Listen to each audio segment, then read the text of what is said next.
दरम्यान शक्तीपीठ आंदोलनादरम्यान खरं तर जयंत पाटील यांची टोलेबाजी पाहायला मिळाली आहे। माझं काही खरं नाही, माझ्यावर विश्वास ठेवू नका असं वक्तव्य जयंत पाटील यांनी केलंय। दारुण पराभवामुळे आम्ही बोलायचं कमी केलंय असं देखील जयंत पाटील यांनी म्हटलंय। तर राजू शेट्टींकडून गॅरंटी घ्या, माझ्याकडून घेऊ नका अशी टोलेबाजी जयंत पाटील यांनी केली आहे। माझा सल्ला राजू शेट्टी ऐकत नाहीत असं देखील खरं तर वक्तव्य जयंत पाटील यांनी केलेलं आहे।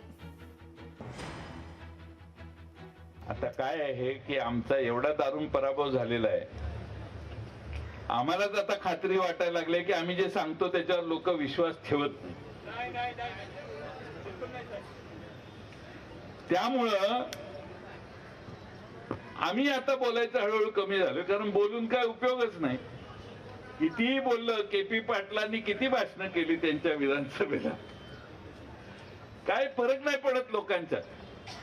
त्यांना 100 वेळा सांगत होतो आघाडीकडून उभा राहावा, बंटी पाटलांना विचारा, बंटी पाटलांना 100 वेळा सांगत होतो आघाडीकडून उभा राहावा। यांच्या मार्फत निरोप दिलेले, निरोप देऊन देऊन दमलो। म्हटलं आम्ही तुमचाच प्रचार करणार आहे, तुम्ही आमच्याकडून उभा राहा। आता त्यावेळी काय टाइम टू टाइम बदलत असतो। टाइम नाही नाही, खरं बोललं तर मलाही खरं बोलता येईल, एकाकडेच खरं असं नाही। तर सांगायचा मुद्दा काय की ती आज खासदार राहिली असते तर लोकसभेत भाषण करता आलं असतं आणि ते झाले असते खासदार। ते माझा सल्लाच ऐकत नाहीत, हा माझा प्रॉब्लेम आहे।